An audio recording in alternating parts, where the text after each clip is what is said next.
حضور اکرم صلی اللہ علیہ وآلہ وسلم سے ایک قول و قرار لیا گیا، ایک عہد لیا گیا، اور سچی بات یہ ہے کہ کہا تو حضور سے گیا ہے، لیکن یہ عہد ہم سے بھی لیا جا رہا ہے۔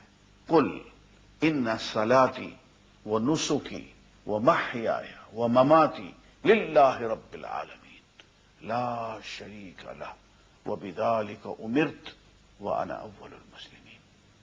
اے نبی صلی اللہ علیہ وسلم، آپ یوں کہیے کہ بے شک میری نماز، میری تمام مراسم عبودیت، میرا جینا، میرا مرنا، سب اللہ رب العالمین کے لیے ہے، اس کا کوئی شریک نہیں، اور مجھے اسی بات کا حکم دیا گیا ہے، اور میں سب سے پہلا اطاعت گزار ہوں۔ عزیزان گرامی، یہ آیت ہمیں اللہ کے لیے خالص بنا رہی ہے، اخلاص للہ کی تعلیم ہے۔ پہلی دو باتیں، صلاتی و نسکی، میری نماز اور میری ساری قربانیاں، مراسم عبودیت، اعمال عبادت، سب اللہ کے لیے، کسی اور کو سزاوار نہیں۔ سجدہ، رکوع، نماز کی ساری شکلیں، طواف، قربانی، نذر، نیاز، استغفار، استغاثہ، وہ سب چیزیں جو اللہ سے کی جاتی ہیں صرف اللہ کو سزاوار ہے، یہ سب بڑا، یہ صرف اللہ کے لیے۔ آگے فرمایا محیایا، میرا جینا، میری زندگی کا ایک ایک پل، یہ بھی صرف اللہ کے لیے خالص ہو گیا۔ اس سے آگے وہ مماتی، اور میرا مرنا بھی اللہ کے لیے ہوگا۔ بھئی ذرا سی مشکل بات ہے، نمازیں اللہ کے لیے پڑھ لی، عبادتیں اللہ کے لیے کر لی، چلیے اللہ کے لیے جی بھی لیے، اپنے بس کی بات ہے کچھ کچھ، مرنا تو اپنے بس میں نہیں ہے۔ لیکن یہ تو قول و قرار لے رہے ہیں کہ مماتی، میرا مرنا بھی للہ رب العالمین، اللہ رب العالمین کے لیے ہوگا۔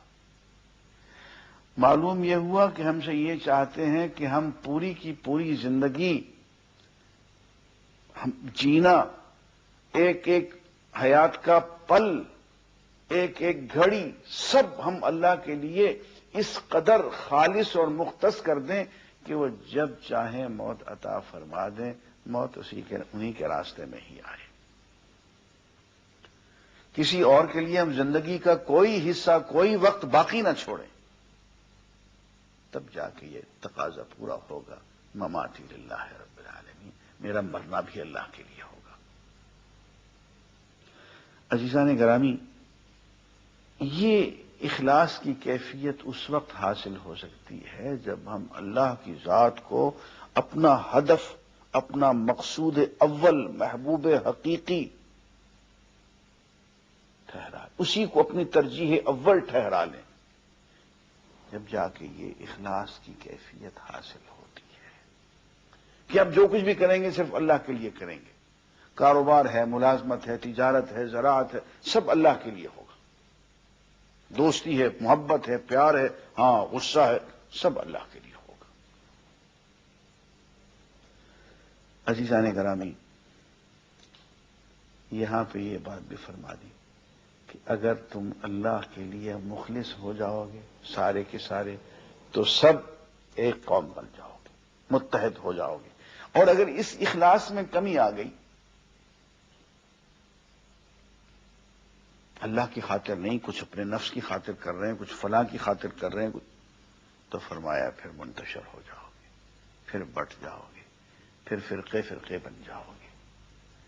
اور فرمایا یہاں پہ کہ اے نبی صلی اللہ علیہ وسلم، جن لوگوں نے دین میں تفرقہ ڈالا، جو گروہ در گروہ ہو گئے، آپ کا ان سے کچھ واسطہ نہیں، لست منہم فی شیء، آپ کا ان سے کوئی واسطہ، کوئی تعلق نہیں، آپ ان سے بری ہیں۔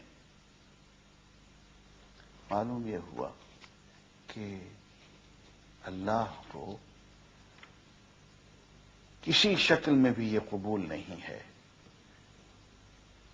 کہ اس قوم میں تفریقہ ہو،